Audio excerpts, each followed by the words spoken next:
बिस्मिल्लाहिर्रहमानिर्रहीम, अस्सलाम वालेकुम। मैं हूं आपकी मेज़बान दासिफ। नाज़रीन, आपको बताएं जिस तरह से पेट्रोल महंगे होने के बाद अशिया खुर्दोनोश में भी इजाफा हो चुका है। अगर हम बात करें दूध की कीमत की या फिर रोज़मर्रा की दाल या फिर आटे की, तो उसकी कीमतों में भी इजाफा देखने में आया। एक आम शहरी जो है उसके लिए ज़िंदगी गुजारना बहुत मुश्किल हो चुका है, क्योंकि नई हुकूमत जिस तरह से उन्होंने महंगाई को लेके एक मार्च की मुहिम चलाई थी, जिस तरह से हमने देखा कि पीटीआई चेयरमैन इमरान खान जो है, मतलब साबका वज़ीर आज़म, उनकी हुकूमत को गिराने में कामयाब हुई ये नई हुकूमत।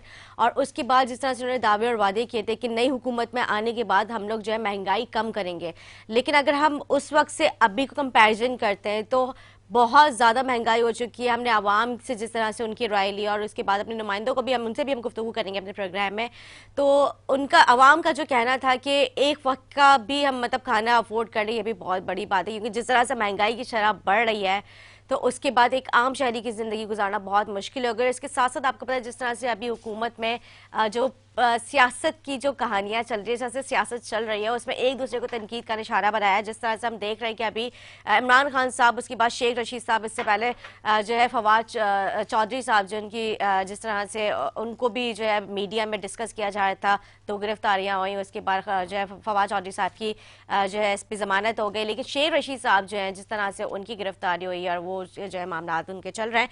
अगर हम बात करें से इनकी हुकूमत की, तो जिस तरह से इनके सीनियर सियासतदान है सईद गनी साहब, वो कहते हैं कि इमरान खान साहब की बेशर्मी और झूठ और बदतमीज़ी का मुकाबला नहीं कर सकते। ये कहते हैं कि जो है आसिफ जरदारी पर लगाए गए इल्ज़ाम जो है उनकी तहकीकात होनी चाहिए। जिस तरह से इमरान खान साहब को जो है उन्होंने डैमेजेस का नोटिस किया है, क्योंकि जिस तरह से उनके ऊपर इल्ज़ाम लगाए गए थे, उनकी रिस्पेक्ट, उनकी जिस तरह से रिस्पेक्ट के बारे में उनकी बातें की गई थी। तो इस वाले प्रोग्राम में गुफ्तगू करेंगे। हमारे साथ मौजूद है एमकिम पाकिस्तान से महफूज यार खान साहब को खुशामदीद कहूँगी। कैसे बहुत सर? शुक्रिया निदा, आपने बुलाया। आपका ही बहुत शुक्रिया, आपने टाइम निकाल के आप आए सर। जिस तरह से हमने देखा कि एमकिम पाकिस्तान पिछली हुकूमत पीटीआई की हुकूमत के साथ थी, फिर अब नई हुकूमत आ चुकी है, क्योंकि महंगाई की वजह से हुकूमत से अलहदा हुए थी एमकिम पाकिस्तान। और अब हम देखते हैं कि महंगाई की शरह में जिस तरह से तेज़ी से इजाफा हो रहा है, आम शहरियों के लिए बहुत मुश्किल हो चुकी है, बहुत मुश्किलात फेस कर रहे हैं, बहुत मुश्किल से ज़िंदगी गुजर रही है। ये महंगाई कम होगी या फिर इससे ज़्यादा डबल होती हुई नज़र आ रही है? बहुत बहुत शुक्रिया। आपने वो सवाल किया है जो इस वक्त हर जो एनालिस्ट जो है फाइनेंस से जो भी मुताल्लिक है, जब तक डॉलर कंट्रोल नहीं होगा उस वक्त तक महंगाई पर कंट्रोल नहीं किया जा सकता है। ठीक है। डॉलर कंट्रोल करने के लिए आपको अपनी एक्सपोर्ट्स बढ़ानी होंगी ताकि डॉलर में आपकी इनकम आए। ठीक है। और इस वक्त जो है अगर आप एक्सपोर्ट्स नहीं कर सकते हैं तो आपके पास आईटी एक ऐसा ज़रिया आ गया है जिस पे अगर आप गली गली आईटी का काम शुरू कर दें तो उनका पेमेंट डॉलर्स में आएगा। ठीक है। तो ज़र मुबादला की जब आपके पास फरावानी होगी तो ऑटोमेटिकली महंगाई पर कंट्रोल होगा। और ये आपने बात बिल्कुल मुनासिब कही है कि आम आदमी तो पता नहीं जिंदा कैसे है। बिल्कुल। हम कभी सोचते हैं कि जब हम लोग जिनको माशरे में एक अच्छा ज़रिया माश भी मिला हुआ है, और तो जब हम चीज़ ख़रीदते वक्त 10 दफ़ा सोचते हैं। सही बात है। और बाज़ दफ़ा तो ये होता है कि सोचते हैं आज नहीं कल ही ख़रीद लेंगे। तो आम आदमी का इस पे क्या होगा, क्योंकि आपको गाड़ी चलाने के लिए तो रोज़ाना उसको डीजल भी डालना है, और अब जब आप कोर्ट में जाएंगे वहाँ पर आपने बैठ के चाय भी पीनी है। सही बात है। तो वो आम मसद मुझ जैसा वकील अफोर्ड नहीं कर पाता है। और पता नहीं, जबकि वकीलों की तो आमदनी भी बहुत अच्छी होती है, सुनने में ये आता है वो लेकिन उसके वो बाद एक भी वो एक मखसूस क्लास है। ठीक है, लेकिन उसके बाद भी आप सोचने पे मजबूर हो चुके हैं, मतलब महफूज यार खान साहब भी सोचने मजबूर हो चुके हैं, जबकि सियासत में है। मतलब अगर पेशे से देखा जाए तो वकील भी हैं, लेकिन उसके बावजूद भी आप सोचने में मजबूर है कि किस तरह से सरवाइव किया जा सकता है। तो जो आम शहरी हैं, आम लोग हैं, वही जिनकी वही मेरा जो है डेली उस पे जो उनकी दिहाड़ी होती है, डेली जो डेली वेजेस वाला वेजर्स की तो अगर हम जा बात कर जा ले, तो वो किस तरह से सोचते होंगे, वो किस तरह से गुजारा अपना करते होंगे। वाकई बहुत मुश्किल है जी। नहीं नहीं, अल्लाह ताला आम आदमी के हालात को बेहतर करे। उसके लिए ज़रूरत इस बात की है कि हमारे मुल्क में हमने मेहनत छोड़ दी है। हम एक ज़राई मुल्क थे, लेकिन अब ज़राअत से जो पहले हम एक्सपोर्ट करते थे गंदम, अब हमें इंपोर्ट करना पड़ रही है। यही कॉटन का हॉल है, यही और जो चीज़ें हैं, तो हमारी ज़राअत को जो है अभी कुछ ऐसे प्रोजेक्ट्स स्टार्ट हो रहे हैं जो सी पैक के ज़रिए आएंगे, उसमें ज़राअत पे भी काम होगा। ठीक। जब तक डैम्स नहीं बनेंगे, पानी का ज़ख़ीरा नहीं होगा, उस वक्त तक हम काम को आगे बढ़ा नहीं सकते हैं। ठीक है। तो ये एक बड़ी बदकिस्मती है हमारी अपनी, हमारी जो पॉलिटिकल पार्टीज़ हैं, कि उन्होंने सिर्फ अपने आप को उस वक्त तक देखते हैं जब तक उनको इख्तिदार नहीं मिला। जब इख्तिदार मिल जाता है तो फिर वो अपने मसले मसाइल में गिर जाते हैं, आम आदमी के बारे में सोचना छोड़ देते हैं। ठीक है। जिसकी हम हर प्लेटफार्म पे मजम्मत करते हैं, अपनी जमात के प्लेटफार्म पे भी इसकी मजम्मत करते हैं कि अगर वो चाहते हैं तो आम आदमी का काम करें, वरना आम आदमी जिसने अभी साबित किया आने वाले इंतखाबात में बाइकाट करके 12-13% पे ये बल्दियाती इंतखाबात लोगों ने जीते हैं, तो ये पूरी कौम नहीं है जो साइलेंट है 85%, एक्चुअल तो वो कौम है। और वो अंडर प्रोटेस्ट नहीं आई है, क्योंकि हम उसके लिए कुछ कर ही नहीं रहे हैं। ना हम उसकी सीवरेज का इंतज़ाम कर रहे हैं, ना उसको हम साफ़ पानी प्रोवाइड कर रहे हैं, ना हम उसको अच्छी सड़कें दे रहे हैं। हर जगह चोर बाजारी की वजह से काम जो है रुका हुए हैं। ठीक है, ठीक है जी। हम गुफ्तगू करते रहेंगे, लेकिन हमारे जो दूसरे गेस्ट हैं उनका मैं तारुफ कराती चलो। हमारे साथ मौजूद हैं पीपल्स पार्टी से आदिल फारूकी साहब। हमारे से प्रोग्राम में गुफ्तगू करने के लिए आपने अपना टाइम दिया, मैं शुक्रिया अदा करूँगी आप आए। सर, अभी हम बात कर रहे हैं कि मुल्क में जिस तरह से महंगाई जो है उरूज पर है, आम शहरियों के लिए अब गुजारा करना बहुत मुश्किल हो चुका है। अभी आपने महफूज साहब की भी पूरी गुफ्तगू सुनी, आप क्या कहेंगे इस पर? बिस्मिल्लाहिर्रहमानिर्रहीम, बहुत शुक्रिया, आपने इतना इम्पोर्टेंट इशू पे मुझे बुलाया। मधु की बात यह है कि इन्होंने बड़ी अच्छी बातें की, मगर एक बात से इनकी मुझे इख्तलाफ है कि प्रोटेस्ट ये करते रहे हैं इससे पहले भी और कर रहे हैं, अपनी पार्टी के अंदर भी थोड़ा सा प्रोटेस्ट करते, क्योंकि ये जिस चीज़ की बात कर रहे हैं ना कि यहाँ लोगों को सीवरेज का निज़ाम नहीं मिल रहा, आम आदमी के लिए बहुत सारे इस वक्त कराची के अंदर इश्यूज हैं, तो इनकी पार्टी तो बरसरे इक़्तिदार रही है और इन्होंने कहा जी हम जब इक़्तिदार में आते हैं तो हम ये चीज़ें भूल जाते हैं। तो आप लोग भी इक़्तिदार में रहें, इसका मतलब आप इसको एक्सेप्ट करें कि आप भी इन इश्यूज से जो है वो आपकी तवज्जो नहीं रही।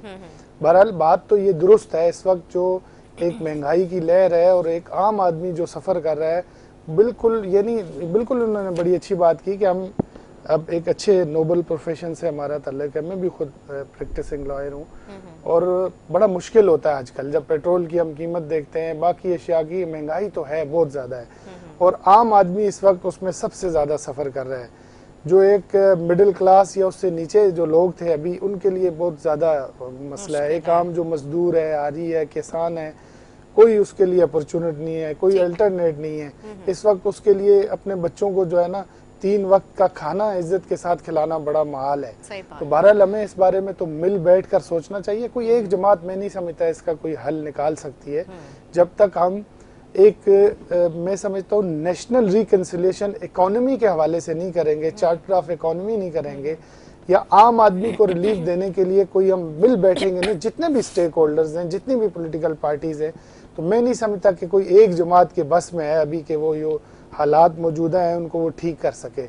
तो हम दुआ गो भी हैं, कोशां भी हैं और हर वक्त मतलब हमें जो है जो सियासी लोग हैं या जितने भी स्टेक होल्डर्स हैं इस वक्त जो मुल्क को रन कर रहे हैं, जिन पे जिम्मेदारी है, जो इख्तियार और इक़्तिदार में रहे हैं, वो अगर मिल बैठ के इसका कोई हल निकालेंगे तो एक पायदार हल निकलेगा। वरना ये महंगाई मैं नहीं समझता इस वक्त हम इसको कंट्रोल कर सकते हैं। आप डॉलर का रेट देखें और जिस तरह की सूरत हाल है, बड़ा मुश्किल है ये आम आदमी के लिए। तो और जितनी हम पॉलिटिक्स करते हैं, जितने दावे वादे जो भी करते हैं, जब तक हम आम आदमी को, एक कॉमन मैन को रिलीफ नहीं दे सकते, तो मैं समझता हूँ हमारी सारी कोशिश जो है वो नाकाम है और किसी काम की नहीं होगी। बिल्कुल जो जितनी भी जद्दोजहद जब तक हम एक आवाम को रिलीफ की मार्च, महंगाई के खिलाफ जो मार्च की गई थी, कोशिश हमने की, मैं कह रहा हूँ अल्टीमेटली रिलीफ जो है वो जब तक आवाम को नहीं मिलेगा तो ज़ाहिर है किस तरह बेहतर होंगे हालात। ठीक। तो इस वक्त जो आम आदमी सफर कर रहा है, इसके लिए हमें सबको मिल बैठ के सोचना चाहिए। जो इससे पहले हो चुका, जो गलतियां हमसे कोताहियां हुई, मैं ये नहीं कहता हमसे नहीं हुई, सारी पॉलिटिकल पार्टीज से हुई, हमें उनको अब दुरुस्त करना चाहिए। हमें अपनी माजी की जो गलतियां उनसे सीख कर आगे बढ़ना चाहिए, क्योंकि ये मुल्क है तो हम हैं, सियासतदान भी हैं, सारे लोग हैं। और जब तक इस अवाम को हम रिलीफ, ये अवाम देखें ना, जब से पाकिस्तान बना है आज तक मैं समझता हूँ सबसे ज़्यादा अगर किसी ने सफ़र किया तो इस मुल्क की अवाम ने किया है। तो हम भी अवाम में से हैं। जब हम ये क्लेम करते हैं कि हम अवामी पार्टीज़ हैं, तो इक़्तिदार और इख्तियार में आके हमें सबसे पहले जो ग्रास रूट लेवल का एक वर्कर है, एक कॉमन मैन है, उसके मसाइल की तरफ हमें अब तवज्जो देनी पड़ेगी, बजाय इसके कि हम एक ख़ास तबके को रिलीफ दें, ख़ास क्लास को हम एकोमोडेट करने की कोशिश करें। तो फिर मैं नहीं समझता कि जो मौजूदा हालात हैं ये बेहतर हो सकते हैं, मज़ीद ख़राब होंगे। ठीक है जी सर, इस पर अगर हम बात करें, पीटीआई के चेयरमैन इमरान खान साहब हैं, वो कहते हैं कि 10 महीने गुजर चुके हैं, जो नई हुकूमत है इन्होंने मैशत को तबाह कर दिया है और जो है इस इम्पोर्टेड हुकूमत को मैं तस्लीम नहीं करता। इसके अलावा काफ़ी सारी गुफ्तगू की है उन्होंने, मतलब 10 महीने गुजर जाने के बाद अभी कोई उस तरह की इम्प्रूवमेंट सामने नहीं आई है। इमरान खान साहब ये बात कहते हैं। देखिए, इमरान खान साहब तो बहुत सारी बातें कहते हैं ना। इमरान खान साहब जब इक़्तिदार में आने से पहले क्या बातें करते थे, जब इक़्तिदार में रहे तो उन्होंने क्या किया, आप मुझे बताएं। उन्होंने सबसे ज़्यादा बेड़ा गर्क तो उन्होंने किया। उनके दौर के अंदर ये जितनी महंगाई हुई, जितने अदारों की तबाही हुई, सबसे ज़्यादा उनको इख्तियार मिला था ना, उनके पास इख्तियार था, इक़्तिदार था, वो ठीक करते ना चीज़ों को। आके अवाम को उन्होंने आज तक ये नहीं बताया कि मैंने अपने दौरे हुकूमत में कितने बड़े तीर मारे, मैंने इकॉनमी को कितना ठीक किया, ये बातें वो नहीं करते। वो सिर्फ इस वक्त उनको जो है ना वो जिद पे आए हुए हैं कि बस मुझे आप प्राइम मिनिस्टर बना दें, चाहे किसी भी तरीके से। हम तो डे वन से कहते थे कि आपको लाया गया है। हाँ। अब लाने वाले भी पछता रहे हैं कि क्यों हम लेकर आए थे इनको। तो अब उनको जो है ना अवामी मकबूलियत काम से मिलती है, डिलीवरेंस से मिलती है, परफॉर्मेंस से मिलती है। आप जब डिलीवर करेंगे आपको इस तरह, तो अवाम तो निकलती है फिर आपके लिए। फिर आप इख्तिदार में भी आते हैं, इख्तियार में भी आते हैं। अब बैठ के आप सिर्फ बातें करें, सिर्फ तनकीद करें। और जिस तरह का कल्चर 3.5 साल में इमरान खान साहब ने इस मुल्क में और इस मुल्क की सियासत में मुतारफ़ कराया है, मैं समझता हूँ आज तक न इससे पहले है न इसके बाद कोई, मैं समझता हूँ, जमात आएगी या लीडर आएगा। बजाय परफॉर्मेंस की आप सिर्फ तनकीद करेंगे। कोई आपका काम देखे ना, केपी के अंदर इनको 2 टेन्योर में इनकी हुकूमत रही है, पंजाब में रही है, इन्होंने क्या किया कोई बताएं तो सही ना, लोगों को बताएं जी हमने ये काम किए, इस परफॉर्मेंस की बेस पे मैं ये बात कर रहा हूँ। आपने तो जो इस मुल्क के अदारों के साथ मजाक किया, जो बेड़ा गर्क किया आपने इस मुल्क का, इसकी इकॉनमी का, वो मैं समझता हूँ आने वाली नस्लें हमारी उसका जो है वो प्राइस पे करेंगी, जो अभी हो रहा है इस वक्त जो इकॉनमी का क्राइसिस है। देखे ना, हम तो इस वक्त अगर एक कोलेशन हमारी गवर्नमेंट है, अगर हम आए, हम इक्तदार के लिए नहीं आए, हम तो रियासत बचाने के लिए आए। अगर इमरान खान साहब मजीद और 1 साल रहते तो कब से मुल्क अभी तक डिफॉल्ट कर चुका होता। तो इमरान खान साहब की तो बात ही नहीं है। वो आज कुछ बात करते हैं, कल उस पर यू टर्न ले लेते हैं। ठीक है जी। अब तो पता भी नहीं है उन्होंने कितने यू टर्न लिए हैं, ये तो तारीख बताएगी उनको। और इमरान खान साहब मैं जाती तौर पे समझता हूँ अब माजी कैसा होते जा रहे हैं। अच्छा। क्योंकि जिस तरह की इन्होंने सियासत लेकिन वो तो कहते हैं कि मैं और मकबूल हो रहा हूँ। देखिए, वो अपने कहने से इस तरह तो परवेज मुशर्रफ साहब को भी लगता था कि मैं बहुत मकबूल हो रहा हूँ, वर्दी में 2 दफा सदर बन जाऊंगा। और भी बहुत सारे लोग आए इक़्तिदार में, तो जो इर्द गिर्द बैठे हुए लोग होते हैं, जो रिपोर्ट दे रहे होते हैं, उसकी बुनियाद पर तो शायद उनको लग रहा हो, लेकिन जो परफॉर्मेंस की बुनियाद पे है, जो उन्होंने डिलीवर करना था, उस बुनियाद पे 0/0 है। मैं नहीं समझता कि आज परफॉर्मेंस की अगर हम बात करते हैं तो उस पे उनकी कोई परफॉर्मेंस नहीं है, तो उस लिहाज से अगर देखा जाए तो बकौल आपके वो 0 है। नहीं है, वो कैसे करेंगे? देखा ना, आप मुझे बताएं, एक महल्ले के आप किसी नाई से अगर एक दफा आप बाल कटवाएं, वो आपके बाल खराब कर दे, तो दोबारा बंदा कोई जाके रिस्क लेगा कि मैं इसके पास जाके दोबारा हो? तो ये तो मुल्क चलाने की बात है। उन्होंने क्या किया इस मुल्क के लिए? कुछ किया हो, परफॉर्मेंस हो, तो फिर दोबारा आए ना। ठीक है, ठीक है जी। महफूज यार खान साहब, आप कितना इत्तेफाक करते हैं अदील साहब की? बड़ी अच्छी अदील साहब ने बड़ी हाँ जी सुलझी हुई गुफ्तगू की है जी। और ये तनकीद का सामना हर जमात की तरफ से इन पे पीटीआई पे होता है। और चूंकि इन्होंने जो वायदे किए थे फेडरल गवर्नमेंट में रहते हुए, कराची को जो बड़े बड़े पैकेजेस दिए, उस पर अमल दरामद नहीं हुआ। तो मेरी आज की इत्तला ये है कि इमरान खान कराची की खाली सीटों पे इलेक्शन नहीं लड़ेंगे। अच्छा। हाँ, जो 9 सीट्स हैं, जो 9 सीट्स हैं, और अभी जो एक साउथ पंजाब में जो सीट थी लगारी साहब वाली, उससे तो उन्होंने विड्रॉल कर दिया, उसका ऐलान आ गया है। लेकिन आने वाले हालात में उनको अपनी सही सूरत हाल नज़र आ रही है। बल्दियाती इंतखाबात में उन्होंने देख लिया। तो एक तो चीज़ मेरी, लेकिन जो हमें मतलब जो जराए से जो पता चला है वो ये पता चला है कि वो अपनी सिंध की जो उनकी यहाँ की काबीना वो चेंज करने जा रहे हैं खान साहब, और जो है वो मतलब अब उनका एतमाद नहीं रहा है अपने जो सिंध के जो उनके यहाँ के जो मेंबर्स हैं उनकी पार्टी के, तो वो चाह रहे हैं कि वो खुद यहाँ से इलेक्शन लड़ें। नहीं, मैंने जो अर्ज़ किया आपसे, वो तो पूरी कौमी असम्बली की सीट्स पे भी इलेक्शन लड़ने की अहलियत रखते हैं। ठीक। लेकिन अब उनको ये समझ आ गया है, ख़ास तौर से कराची में तो पीपल्स पार्टी ने उनको शिकस्त दी, तो बाकी जो इलाकों में उन्होंने जो अपना रिजल्ट्स देखे हैं वो उनके सामने हैं। तो हमारे रिजल्ट्स भी हमारे सामने हैं, और मुमकिन था बल्दियाती इंतखाबात में हम हिस्सा लेते तो रिजल्ट थोड़े से मुख्तलिफ होते, ज़्यादा नहीं बदलते। ठीक है। क्योंकि आम आदमी अब सियासी नारों पे कान धरना उसने छोड़ दिए हैं। हम लोगों को कुछ प्रोवाइड करें, उसको सस्ता आटा दें, उसको जो मसाइल पैदा हो रहे हैं, लेकिन बदकिस्मती ये है कि हमारे यहाँ जो ज़ख़ीरा अंदोज़ी है, जो सस्ते आटे के नाम पे लोग अपनी मिलों को भर लिया है, जो सामान आया रिलीफ के लिए वो सामान बंद हो गया और ऑनलाइन बिक रहे हैं कंबल। तो ये बड़ी बदकिस्मती है कि जिन शहरों में ज़रूरत थी, मैं तो बड़ा अल्लाह से हर नमाज में ये दुआ मांगता हूँ कि परवरदिगार मौसम की सख्तियाँ जो सैलाब और बारिश में फंसे हुए लोग हैं उन पर ख़त्म कर दे, और अपनी कुदरत से जैसा तूने वायदा किया है कुरान पाक में, उस पानी को जो जमा है उसको जज्ब कर दे, ताकि वहाँ उनकी खेतियाँ दोबारा बहाल हों, उनके मकानात तामीर हों। और पीपल्स पार्टी की हुकूमत ने इसमें खासा काम किया है, बावजूद तमाम इख्तलाफी मसाइल के। मैं जो सूबाई अपने वज़ीर आला हैं उनकी मैं कदर करता हूँ, मुराद अली शाह साहब। मुराद अली शाह साहब पढ़े लिखे, और चूँकि हमने उनके साथ असम्बली में वक्त गुजारा है तो मुझे उनकी बड़ी कदर है, और वो दिल की गहराई से बात करते हैं। सही। तो यही हमारा भी मतलब इंसानी दर्द रखते हैं, आपकी कहने का मकसद ये है। दर्द, हाँ। ठीक है, ठीक है जी। अच्छा अदील साहब, जिस तरह से हमने देखा कि इमरान खान साहब के ऊपर जो है वो एक उनको नोटिस भिजवाया गया है जरदारी साहब की जानिब से, क्योंकि जिस तरह से पिछले दिनों उनको तनकीद का निशाना बनाया जा रहा था, उनके ऊपर इल्ज़ाम लगाए जा रहे थे कि जरदारी साहब जो है इमरान खान साहब को जान से मरवाना चाहते हैं, और बाकी दीगर भी इल्ज़ाम लगाए गए, जिस पे जो है जरदारी साहब ने उनको डैमेजेस का नोटिस जो है वो भिजवाया 20 अरब आई थिंक। तो कितने दिन हो चुके हैं और आगे के क्या लाए अमल है, क्या करने जा रहे हैं? बात यह है कि मैं ज़ाती तौर पे समझता हूँ ना, जैसे खान साहब अपनी फिजिकल फिटनेस पे तवज्जो देते हैं ना, इस तरह थोड़ी सी उनको अपनी मेंटली फिटनेस पे भी अब तवज्जो देने की जरूरत है। ठीक है। वो फिजिकली तो फिट नजर आ रहे हैं, मेरे हिसाब से थोड़े से मेंटली वो काफी अरसे से इक़्तिदार जाने के बाद अनफिट है। अच्छा। इस तरह के बयानात देना, आप अगर आपने बयान दिया है, आपके पास सबूत है तो ठीक आए उसका जवाब देना कोर्ट ऑफ लॉ में। हमारे पास और क्या अल्टीमेटली यही है, हमने एक कानूनी रास्ता इख्तियार किया है, उनको हमने एक नोटिस किया है, अगर उसका वो रिप्लाई नहीं देते तो ठीक है, उनके खिलाफ हम कार्रवाई करेंगे।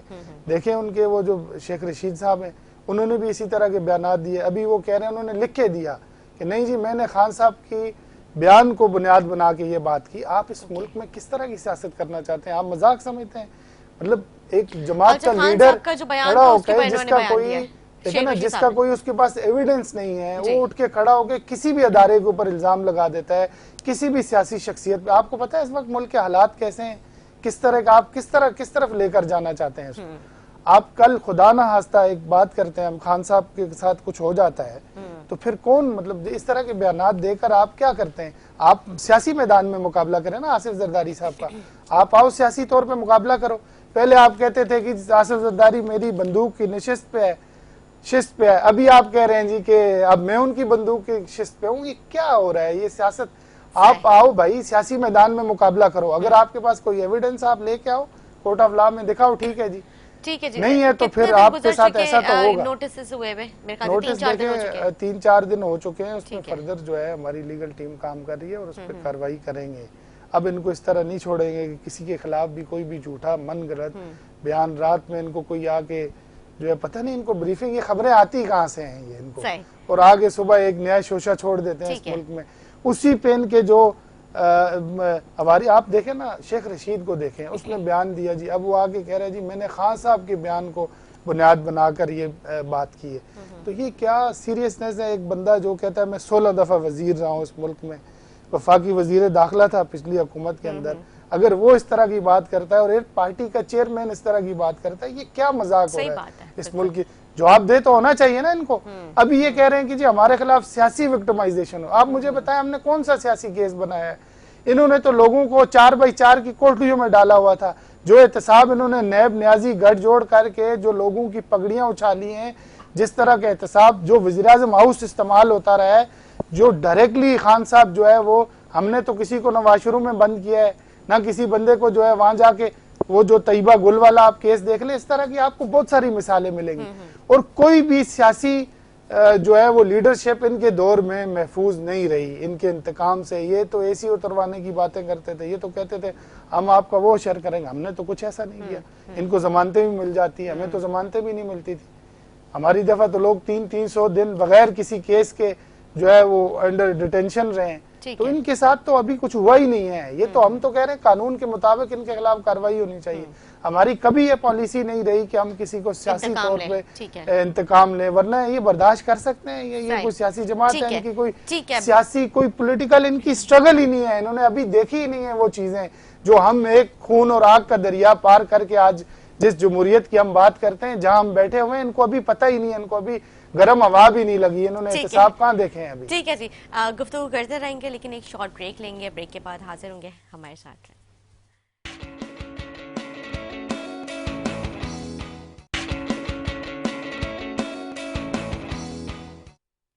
जी नाज़रीन, खुश आमदीद। ब्रेक से पहले बात हो रहे थे जिस तरह से जरदारी साहब ने जो नोटिस करवाया। अच्छा अदिल साहब, मैं थोड़ा सा इस बारे में जानने की कोशिश करूंगी, क्योंकि जिस तरह से ये नोटिस जो है आप लोगों ने भिजवाया और उसके बाद जो खान साहब की तरफ से अभी तक कोई रिस्पांस नहीं आया, मतलब उन्होंने ना कोई माफ़ी मांगी है, ना उन्होंने कोई प्रूफ दिया है जो उन्होंने बातें की हैं, ऐसा ही है? नहीं, उन्होंने कहा उस दिन टीवी पे वो जो इस तरह का खिताब करते हैं अपना एक बैठ के, उन्होंने कहा ये तो अच्छा हुआ है कि उन्होंने मुझे नोटिस किया है, मैं जवाब दूंगा इसका। तो आए आप जवाब दें, बिस्मिल्लाह करें। इससे पहले भी अदालतों से ये भागे हैं, इलेक्शन कमीशन में ये डिले टैक्टिस यूज करते रहे। हम तो कह रहे हैं कि आए किसी फोरम पे, मुझे ऐसा नहीं लगता। अगर इनके पास कोई एविडेंस है ठीक है, आप लाओ, 2 कोर्ट के अंदर आपको पता चले। मगर अब हम इनको इस तरह नहीं छोड़ सकते कि इनके खिलाफ इनके बयानों को हर दफा जो बयानात ये दें उसको इग्नोर कर दें, ऐसा नहीं होगा। इनके खिलाफ प्रॉपर हम कोर्ट ऑफ लॉ में जाएंगे, इनके खिलाफ कार्रवाई करेंगे और जो कार्रवाई बनती होगी वो इनके खिलाफ होनी चाहिए। और जो इस तरह आप किसी की भी इज्जत, किसी भी पगड़ी जो है ना वो बैठ के उछालेंगे, तो फिर इस तरह की इनको अब नजीर बनाना है हमने, ताकि आइंदा के लिए या तो वो गैर मशरूत आके माफी मांगे कि जी मैंने एक बिल्कुल इस तरह का इल्जाम, भोंडा इल्जाम लगाया आपके ऊपर और मैं माफी मांगता हूँ, ये एक सियासी स्टंट था। तो फिर तो ठीक है, कोई बात बन सकती है। आसिफ अली जरदारी साहब मफामत के बादशाह हैं, उनका बड़ा दिल है, वो माफ कर देते हैं लोगों को, वो माफ कर देंगे। अगर नहीं करेंगे तो फिर इनको ये या प्रूफ देने पड़ेंगे या फिर इनको सामना करना पड़ेगा अदालती कार्रवाई का। ठीक है जी, महफूज यार खान साहब, आप क्या समझते हैं? बिल्कुल, देखिए, क्योंकि आपके तो इत्तेहादी भी रह चुके हैं, वो आप ज्यादा बेहतर जानते होंगे। नहीं, वो मेरे क्लाइंट भी रह चुके हैं। अच्छा। और ये लंदन में भी हम खासा अर्सा वक्त साथ गुजारा है और शेख साहब के साथ भी मेरे बड़े करीबी मरासिम अब से नहीं, ज़माने तालिब इल्मी से रहे। मुझे बाज़ दफ़ा ये शुबा अपने आप पे होने लगता है कि जो हम इस तरीके से जो तकारीर कर लेते हैं, तो क्या इनके अंदर का इंसान ये नहीं सोचता कि आप एक ऐसे आदमी पे ऐसा इल्ज़ाम लगा रहे हैं जो हर एतबार से नाकाबिल कबूल है। देखिए, हमारे कितने इख्तलाफात आसिफ जरदारी साहब से, ये पीपुल्स पार्टी से, मैं तो कहता हूँ कि किसी भी जमात का अगर लीडर है, हमें उसके खिलाफ बात नहीं करनी चाहिए। इसलिए अगर आज मैं उनके खिलाफ बात करता हूँ, इमरान खान के या शेख रशीद के, तो कल वो मेरी क़यादत के खिलाफ बात करेंगे। अफाम और तफहीम की सियासत और बर्दाश्त की सियासत होनी चाहिए। जो लीगल राइट है, पीपुल्स पार्टी ने बिल्कुल सही किया कि इनके खिलाफ कानून का दरवाज़ा खटखटाया है और वहाँ से रिलीफ भी मिलेगा। आप मेरा तो ये है कि खान साहब को इस पे इस बयान से यू टर्न ले लेना चाहिए, क्योंकि इससे बहुत सारे मसाइल ऐसे पैदा होंगे।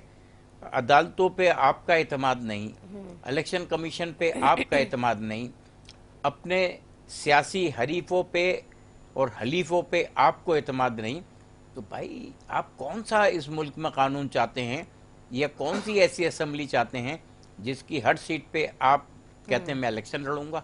क्योंकि आपको अपनी जमात की सफ़ों में इत्तेहाद नज़र नहीं आ रहा है। ये पाकिस्तान की सियासत का बड़ा अलमिया है कि ख्वाह किसी भी तरीके से आदमी बरसर इक़्तिदार होकर वज़ीर आज़म बने, लेकिन उसके आमाल और उसकी हरकत और सकनात जो हैं वो पूरी कौम नज़र रखती है। सही। अब आज आपके साथ आपका कोई दोस्त नहीं खड़ा है, आपने जिस तरीके का माहौल पैदा कर दिया सियासत में, तो मैं अभी आपसे पहले भी कह रहा था, अब हमें इस टॉक शोज़ में आते हुए शर्मिंदगी होती है, क्योंकि हम एंकर के चुपते हुए सवालात का जवाब नहीं दे पाते हैं, और उसमें हमारी ज़बान जो है वो लड़खड़ाती भी है और पलट भी जाती है। तो हमें ऐसी बात करनी नहीं चाहिए जिसमें आपकी ज़बान में लोचा आए।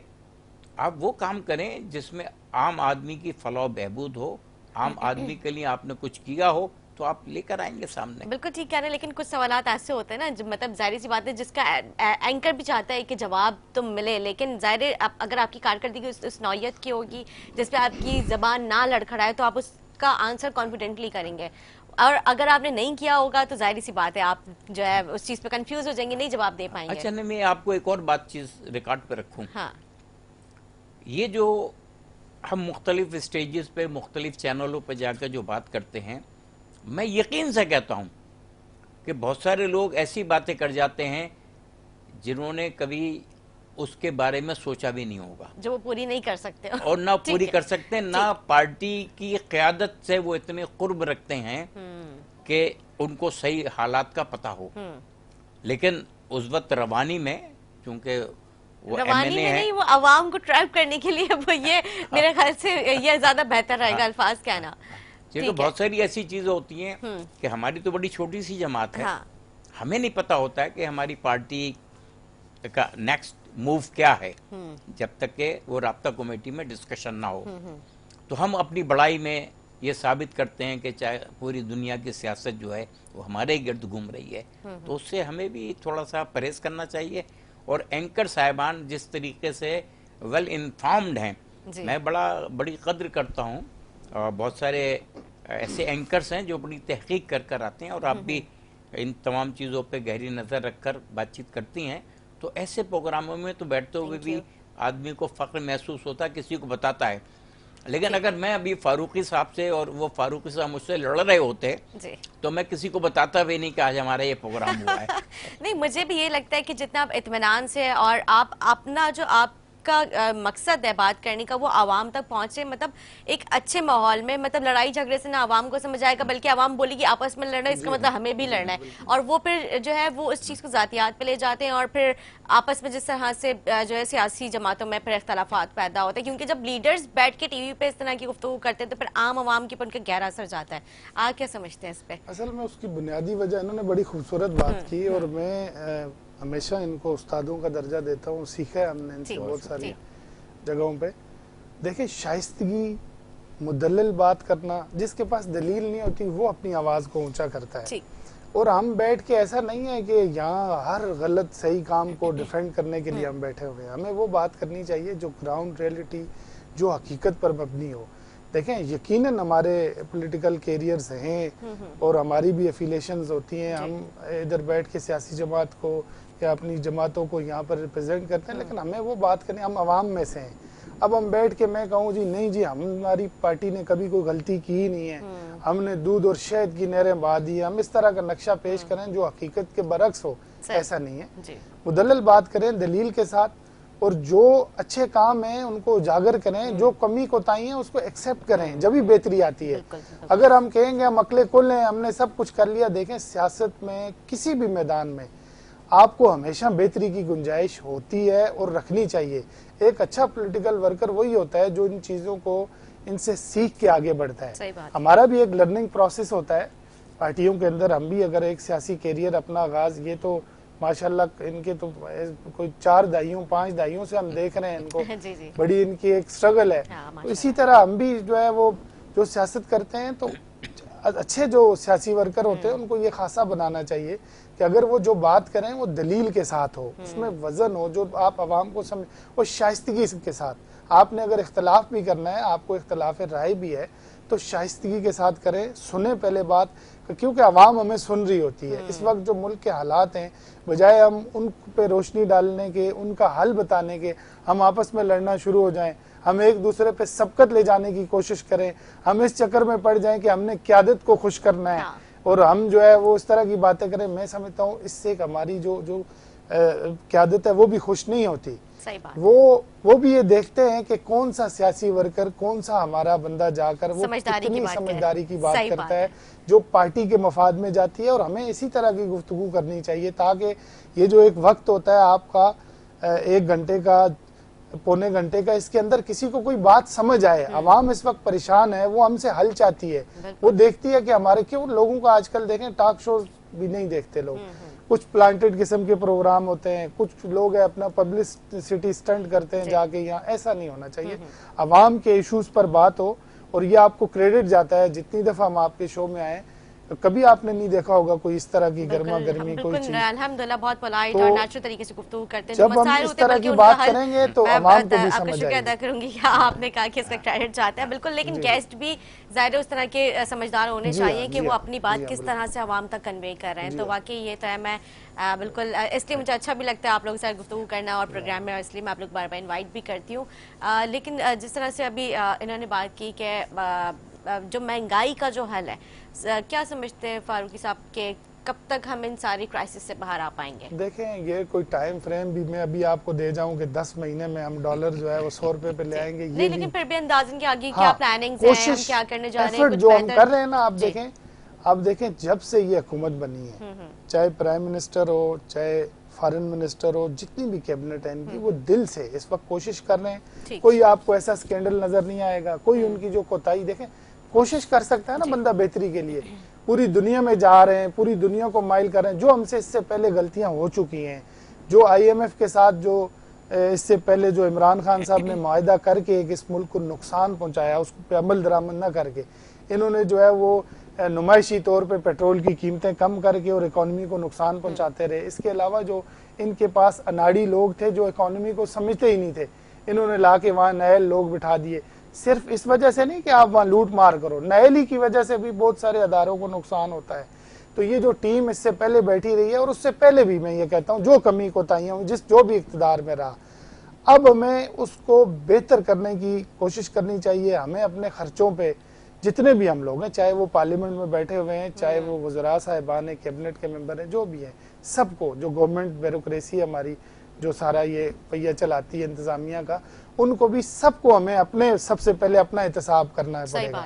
हमें अपने जो कमी कोताहियां अखराजात हैं उनको कम करना पड़ेगा, और फिर मिल बैठकर अगर लॉन्ग टर्म अगर हम पॉलिसीज नहीं बनाएंगे, अगर हम एक शॉर्ट टर्म पॉलिसी बनाएंगे, 5 साल के लिए हुकूमत आती है, सियासी तोड़ जोड़, सियासी मजबूरियों की वजह से इस तरह के हम फैसले लेंगे, तो मैं नहीं समझता इकोनॉमी ठीक होगी। मैंने पहले भी ये कहा कि हमें चार्टर्ड ऑफ इकोनॉमी करना पड़ेगा।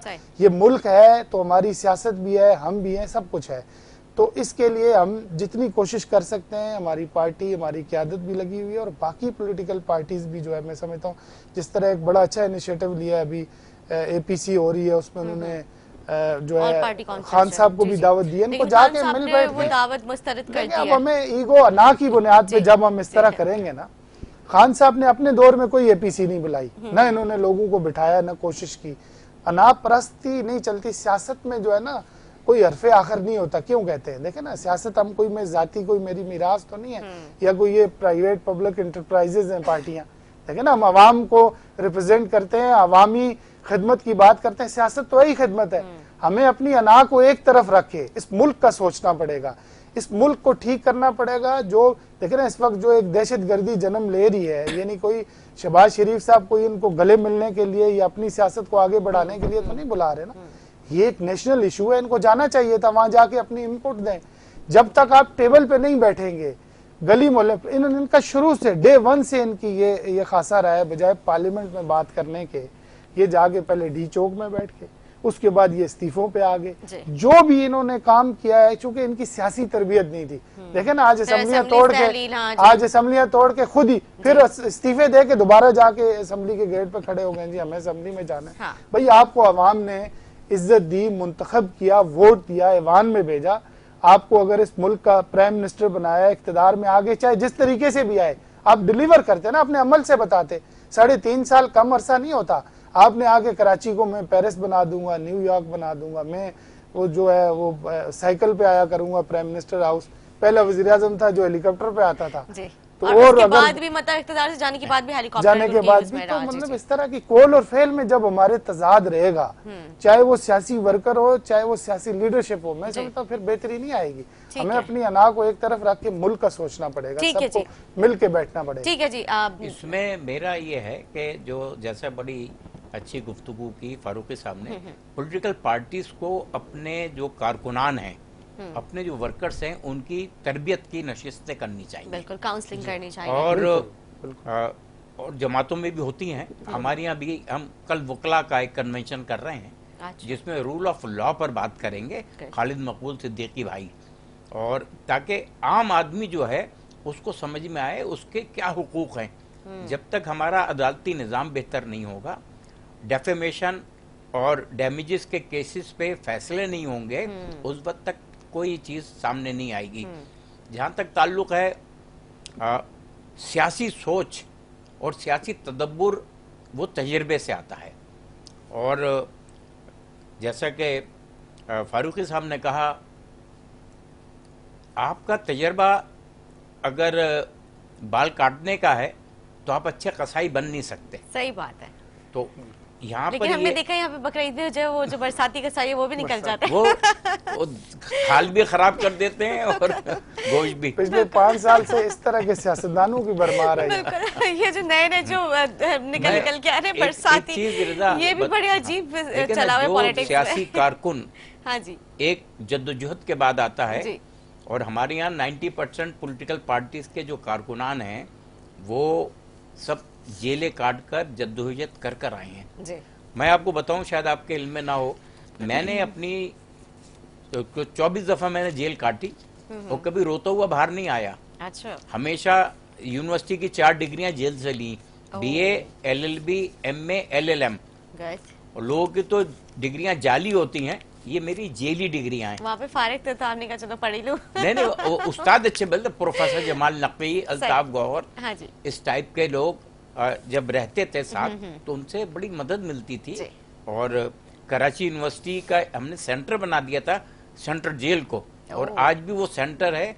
कोई भी कैदी अगर वहाँ से यूनिवर्सिटी का इम्तिहान देना चाहता है या बोर्ड का इम्तिहान देना चाहता है, तो अब तो मुझे ये भी पता चला, सुपरविजन जेल से बात हो रही थी कि अब वो पेमेंट भी हुकूमत की सतह पे वो कर देते हैं उसकी फीस वगैरह का, लेकिन पढ़ने वाला तो हो। सही बात है। तो हमने तो जेल को बाइसे रहमत बनाया।